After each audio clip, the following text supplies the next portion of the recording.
இதுவரைக்கும் நம்ம சேனலை சப்ஸ்கிரைப் பண்ணாதவங்க சப்ஸ்கிரைப் பண்ணுங்கள். அப்படியே பக்கத்தில் இருக்க பெல் பட்டனையும் மறக்காமல் கிளிக் பண்ணுங்கள்.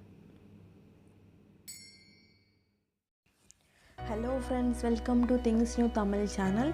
இன்றைக்கி நம்ம ஆப்பம் எப்படி செய்கிறதுன்னு பார்க்கலாம். அதுக்கு எவ்வளோ அளவு அரிசி எடுக்கணும் அப்படிங்கிற டீட்டெயில்ஸ்லேருந்து எப்படி அரைக்கிறது அப்படிங்கிறது எல்லாமே நம்ம பார்க்கலாம். இப்போது ஒரு கப் நீங்கள் புழுங்கல் அரிசி எடுத்திங்கன்னா ஒரு கப் பச்சரிசி எடுக்கணும், ஈக்குவலாக எடுக்கணும். இப்போ நான் பச்சரிசி ஒரு கப் எடுத்துட்டேன். நான் ஒரு டம்ளர் எடுத்துருக்கேன். இதை தான் அளவாக நான் வச்சுக்கிறேன். நாங்கள் 2 பேருக்கு தான் நான் இப்போ சொல்கிறேன் அளவு. நீங்கள் இதுக்கேற்ற மாதிரி கூட குறைச்சி நீங்கள் இது பண்ணிக்கலாம். ஸோ ஒரு கப்பு நான் பச்சரிசி எடுத்திருக்கேன். நீங்கள் புழுங்கல் அரிசி போட்டுக்கலாம், இல்லை இட்லி அரிசி போட்டுக்கலாம். நான் போட்டுக்கிறது இப்போ இட்லி அரிசி தான் போட்டிருக்கேன். இட்லி அரிசி ஒரு கப் இப்போ போட்டுட்டேன். அடுத்து உளுந்து ஒரு 2 டீஸ்பூன்லேருந்து 2.5 டீஸ்பூன் வரைக்கும் போட்டுக்கலாம். உளுந்து அதிகமாக தேவையில்லைன்னா உளுந்து வாசனை வரும். ஒரு 2 டீஸ்பூன் போட்டுக்கோங்க. அடுத்து வெந்தயம் ஒரு 1/4 டீஸ்பூன் அளவுக்கு போட்டுக்கோங்க. இதெல்லாம் போட்டால் தான் நம்மளுக்கு வாசனையாக இருக்கும் நம்ம ஆப்பம் செய்யும் போது. இதை நல்லா தண்ணி ஊற்றி ஊற வச்சுருங்க. ஒரு 3 மணி நேரத்துக்கு ஊற வச்சுருங்க. ஆப்பம் மாவில் செஞ்சால் மட்டும்தான் ஆப்பம் நல்லா டேஸ்டியாக நல்லா வாசனையாக வீடே கமகமன்னு இருக்கும். இதே நான் இட்லி மாவில் தோசை மாவில் நான் ஊற்றி பார்த்தா எனக்கு வரல. ஆப்பம் வந்தது, பட் அந்த வாசனை வரல. இப்போ நல்லா ஊறிடுச்சு. இது ஊறின இந்த அரிசியோட நம்ம வீட்டில் சாதம் நம்ம வச்சுருப்போம், சாப்பிட்டது போக மீதி இருக்கும் சாதம், வடித்த சாதம். அந்த சாதத்தில் ஒரு கப் எடுத்துக்கோங்க. நான் சின்ன கப்பில் ஒரு கப் எடுத்திருக்கேன். அதோடு போட்டு அதை மிக்ஸ் பண்ணிக்கோங்க. நல்லா மிக்ஸ் பண்ணிவிட்டு இது எல்லாத்தையும் சேர்த்து தான் நம்ம அரைக்கணும். கிரைண்டரில் போட்டு நல்லா நைஸாக அரைக்கணும். இதில் மாவு அரைக்கிறது தான் முக்கியம். நல்லா நைஸாக அரைக்கணும். நம்ம இட்லி மாவுக்கு அரைக்கிற மாதிரி நரன்னு அரைக்கக்கூடாது. கொஞ்சம் நைஸாகவே அரைக்கணும். அதுவும் ஒன்றா தான் போட்டு எல்லாத்தையும் அரைக்கணும்.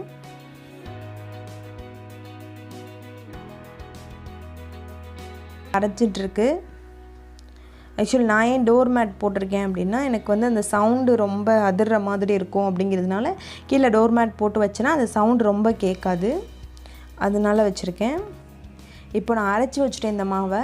இப்போ அரைச்சி வச்சதுக்கப்புறம் உப்பு எல்லாமே நம்ம 8 மணி நேரத்துக்கு அப்புறம் தான் போடணும். இது 8 மணி நேரம் நல்லா புளிக்க வச்சுருங்க.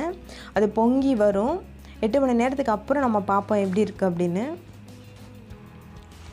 இப்போது 8 ஹவர்ஸ் ஆகிடுச்சு. நல்லா புளிச்சிருச்சு. தொட்டு பார்த்து நல்லா பொங்கி வந்திருக்கு.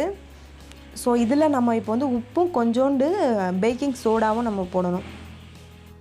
உப்பு தேவையான அளவு போட்டுக்கோங்க. பேக்கிங் சோடா ஆல்ரெடி நான் போட்டுட்டு ஒரு 1/4 டீஸ்பூன் தான் போட்டேன். ரொம்பலாம் பேக்கிங் சோடா போடணும்னு அவசியம் இல்லை. ஒரு 1/4 டீஸ்பூன் போட்டேன். இப்போ நம்ம ஆப்பம் சுடலாம். ஆப்பத்துக்கு மாவை நல்லா தண்ணியாக கரைச்சிக்கோங்க. தண்ணியாக கரைச்சி இந்த மாதிரி 1.5 கரண்டி ஊற்றிட்டு அதை சுற்றி விடுங்க. எந்த இடத்துலேருந்து ஸ்டார்ட் பண்ணுறீங்களோ அதே இடத்துக்கு திருப்பி வர மாதிரி சுற்றி விடுங்க. நடுவில் அது நல்லா பன்னு மாதிரி இருக்கும். லைட்டாக கொஞ்சம் எண்ணெய் சுற்றி விட்டுருங்க. ஆப்பத்தை மூடி வைங்க. அப்போ தான் சீக்கிரமாக நம்மளுக்கு ரெடி ஆகும்.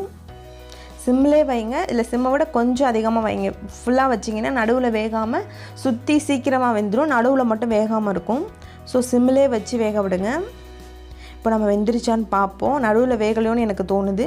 அதனால இன்னும் ஒரு 2 நிமிஷம் இல்லை 1 நிமிஷம் வச்சுருக்கலாம் அப்படிங்கிறதுக்காக அகைன் நான் மூடிட்டேன்.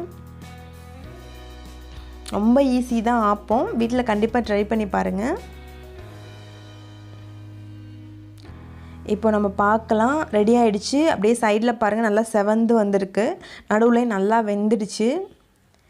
இப்போ இதை நம்ம எடுத்துடலாம். ஆப்பத்துக்கு நான் தேங்காய் பால் ரெடி பண்ணியிருக்கேன். தேங்காய் பாலில் உங்களுக்கு ஏலக்காய் வாசனை பிடிக்கும்னா ஏலக்காய் பொடி கொஞ்சம் போட்டுக்கோங்க. கொஞ்சம் சர்க்கரை போட்டுக்கோங்க. டேஸ்டியாக இருக்கும் ரொம்ப. நான் இன்றைக்கி தேங்காய் பால் மட்டும்தான் எடுத்திருக்கேன். சர்க்கரை போட்டு எடுத்து வச்சுருக்கேன். பாருங்கள், நம்ம சுவையான ஆப்பம் ரெடி ஆகிடுச்சு. ரொம்ப ஈஸியான டிஷ் தான். உங்களுக்கு இந்த வீடியோ பிடிச்சிருந்ததுன்னா கண்டிப்பாக சப்ஸ்கிரைப் பண்ணுங்கள். மறக்காமல் ஷேர் அண்ட் லைக் பண்ணுங்கள். தேங்க்யூ. தேங்க்ஸ் ஃபார் வாட்சிங்.